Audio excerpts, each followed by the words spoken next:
right, how are we doing so far? Like, these have been, absolutely amazing. This is now the comic relief part of the evening. Can I just get a show of hands? Like, yeah, so far so good. Getting tired. Oh my God, when is it over? No, seriously. Okay.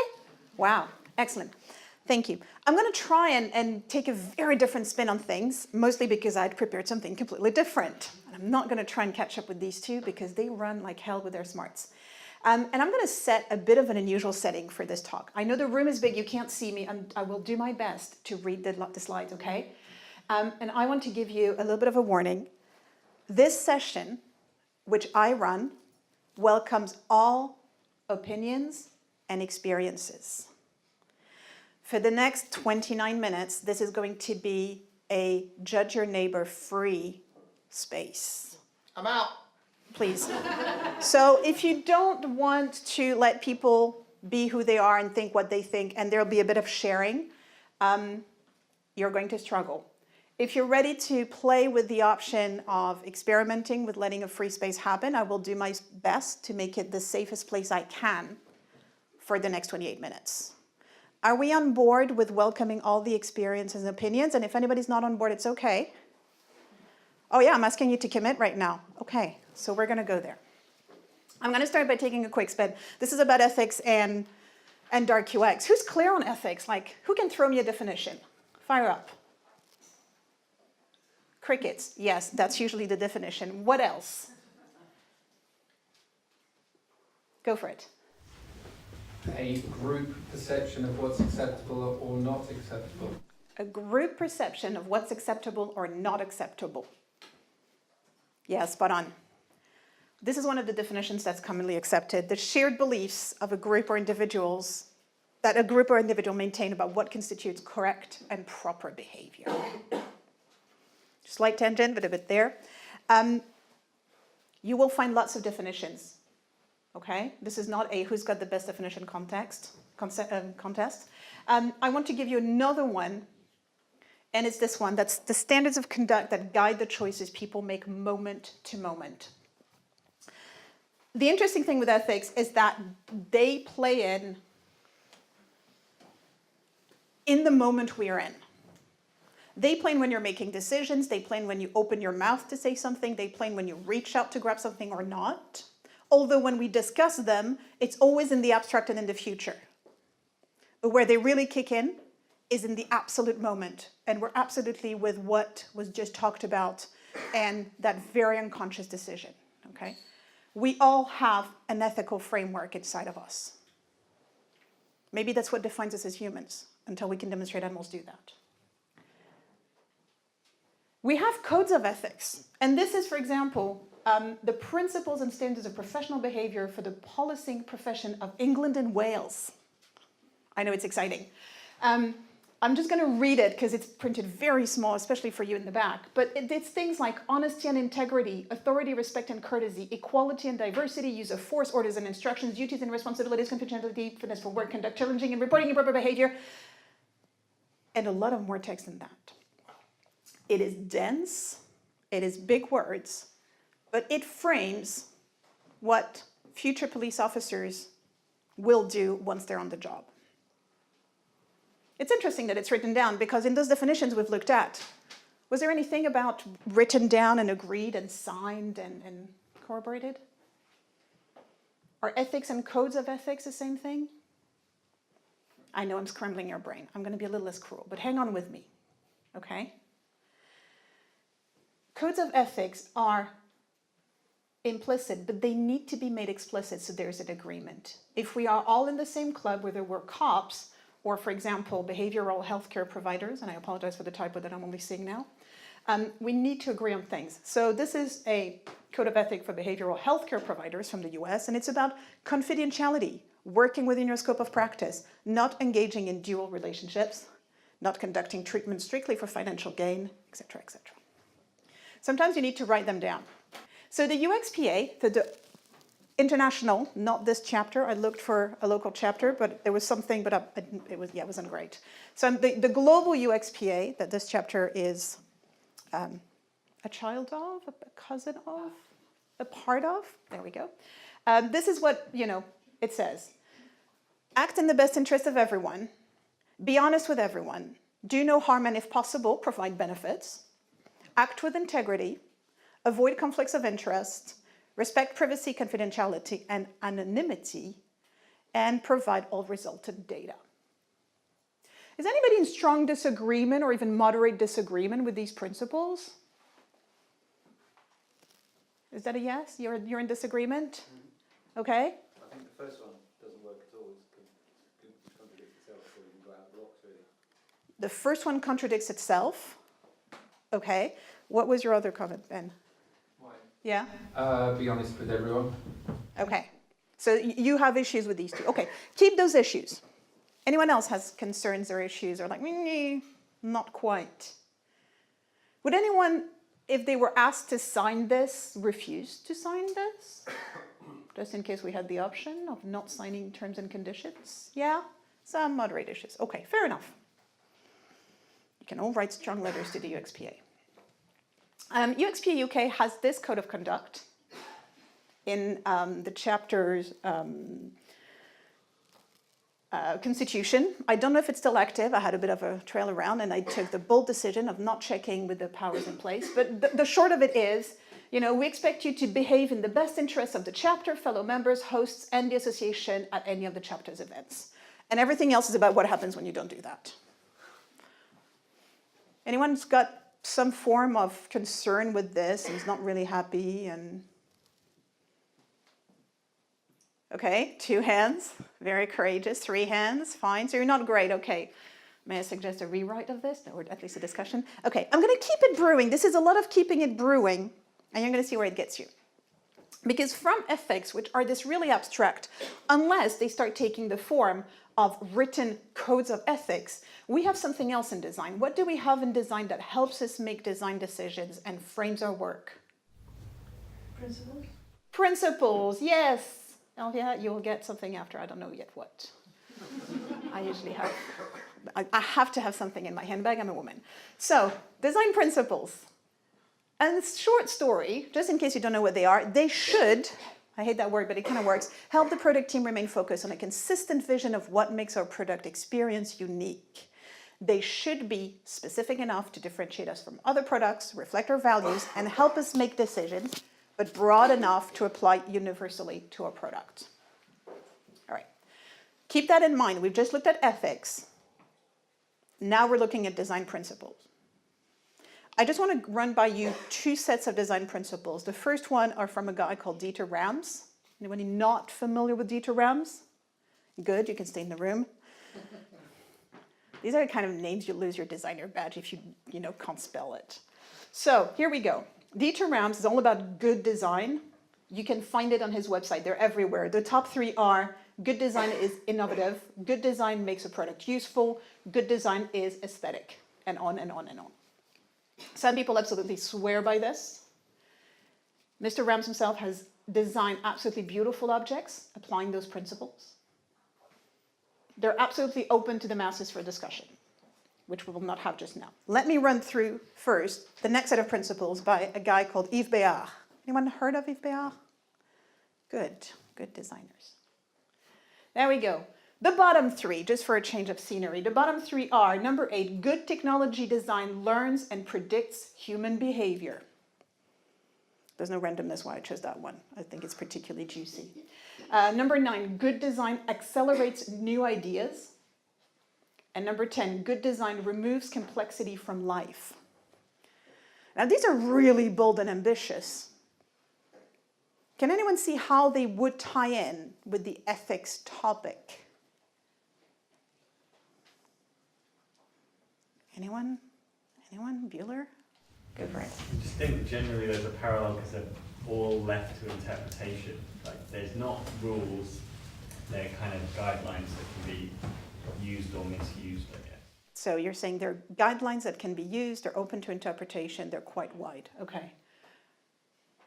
What's open to interpretation from good technology design learns and predicts human behavior?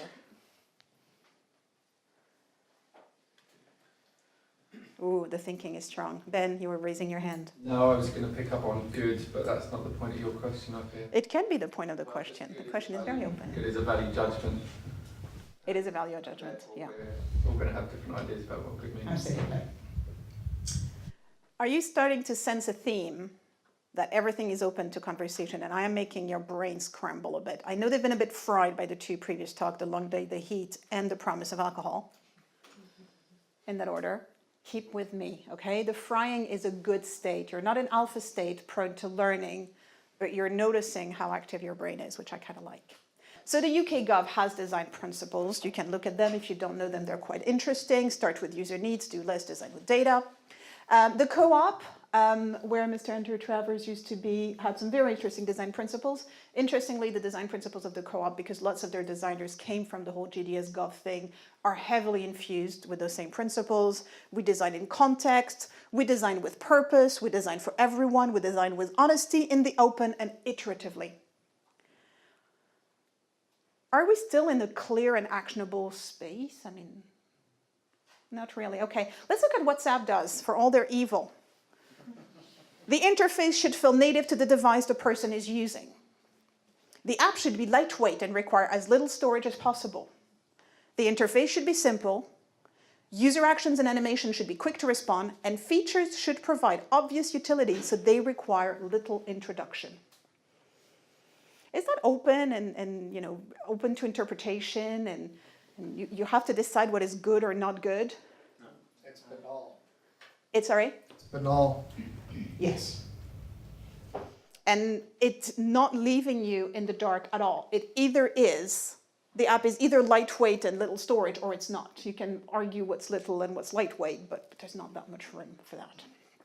Because this is when we go from the ethics, which are these great big values that we all have and that we may share or we may not, and we find we don't in crunch times, much more often than we find that we do share them, to design principles that are written and that we are, as designer in an organization, are subjected to, and then we get into patterns. I was going to show you UX dark patterns. I don't have time and I want to do something else.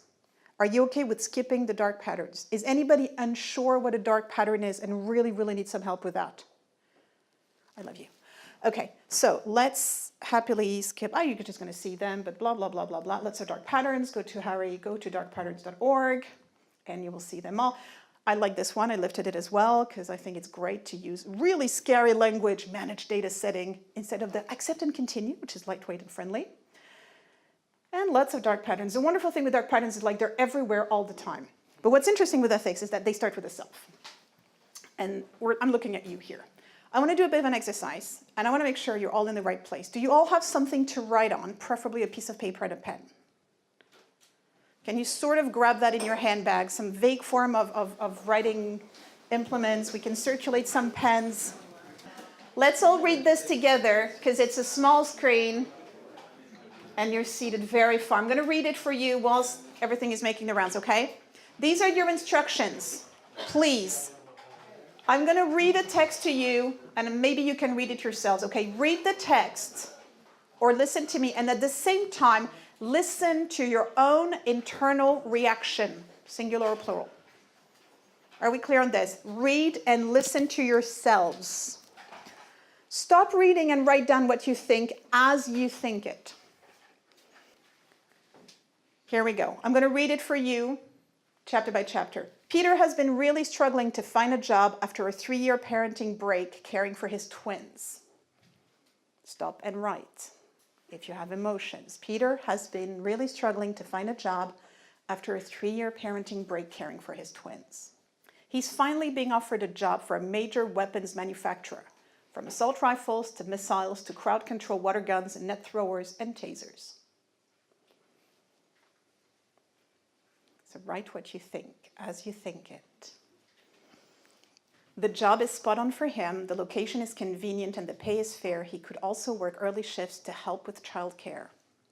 He labels himself a pacifist, and you've always known him to argue for peace. He calls you for advice. What do you say? So again, all right, this session welcomes all opinions and experiences. We're going to discuss very briefly, and while we do, try continue noticing your internal dialogue. Okay?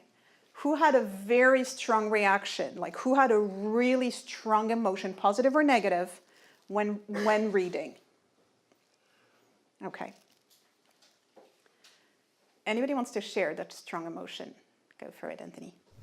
By, I think it was number 3, it said the job, I was feeling good about him at the start, but by number 3 it said the job is spot on for him. I thought, fuck Pete.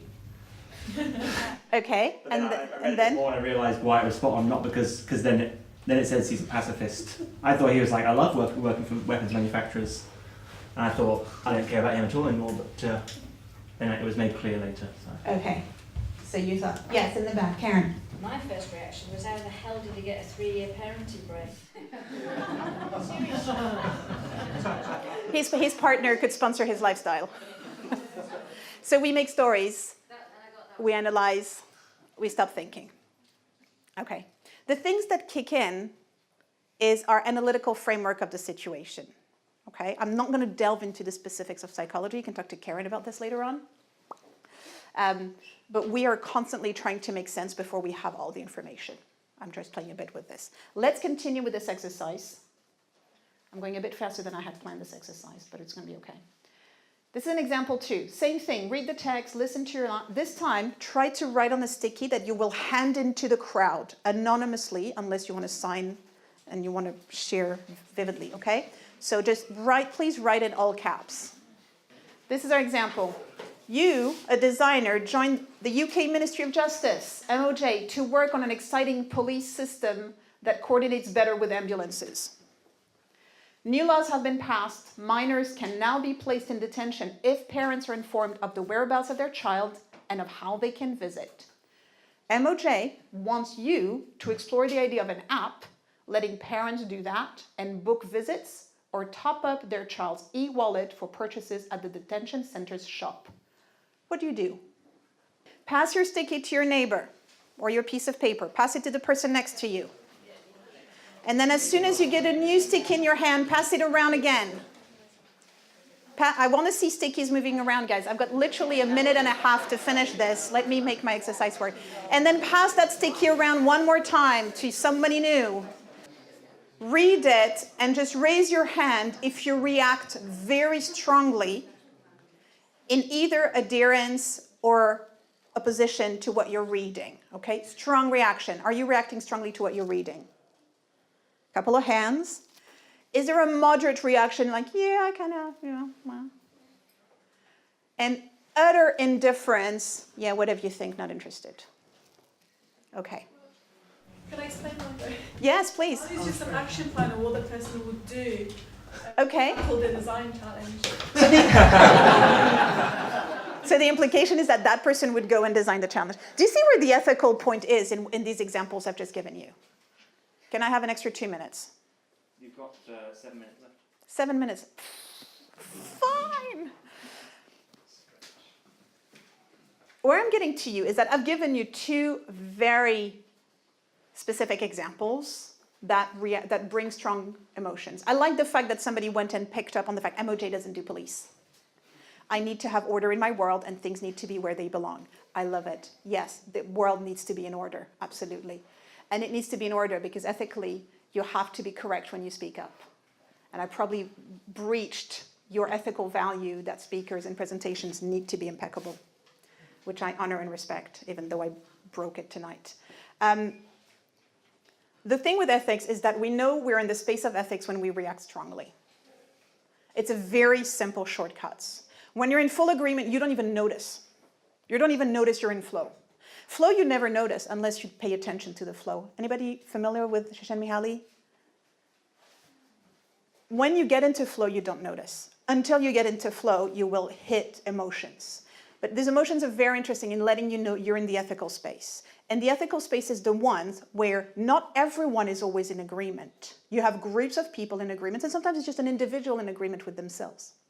The interesting space of ethics, and what it matters for designers, is that whether it's in the dark patterns, somebody asked that Facebook designer to design those screens. Or whether it's in the bigger picture, who you're working for. Would you work for an arms manufacturer? Would you work for the darker side of an organization like government? They come and meet us at every corner. There is no design that is not ever concerned with ethics. And this is where I really want to get with those exercises. And I'm going to have to skip slides to see where I go. I want to read one more example that's a little bit more familiar, hopefully. Your beloved product has lost the love of your users who are no longer logging in or renewing their subscription. The team believes that if they could get users to log in and take a tour, users would see the new features and stay. Does that sound familiar? Oh, I know.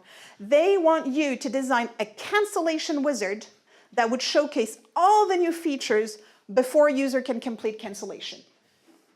What do you do next? Design it before May 25th. That's one way of doing it. I want you to turn to your neighbor for 1 minute and discuss what the two of you would do. Okay? Listen, remember, please be in a space of listening and acceptance. And if what they say makes a strong emotion rise, let the emotion rise, don't act on it as much as you can. If anybody's feeling like punching, just call me. I will break it.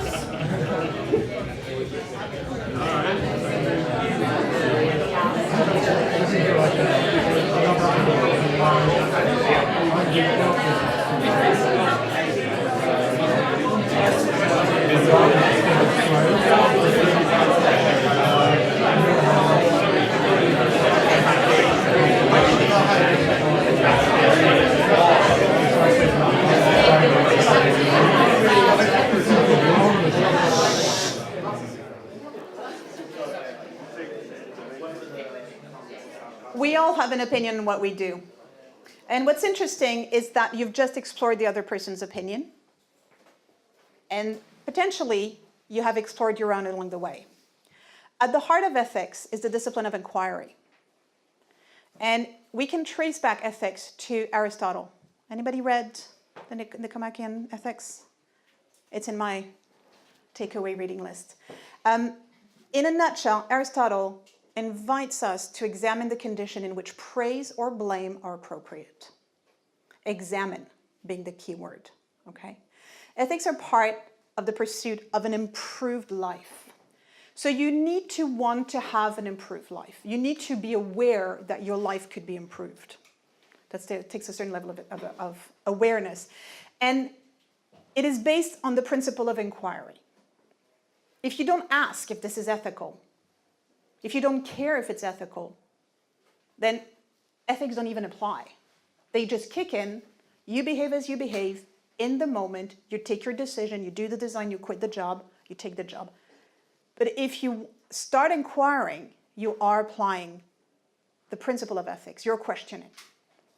There are tools to help inquiry and to help assess the ethical side of what you do. So there's, for example, this online ethics canvas. If you Google it, you'll find it.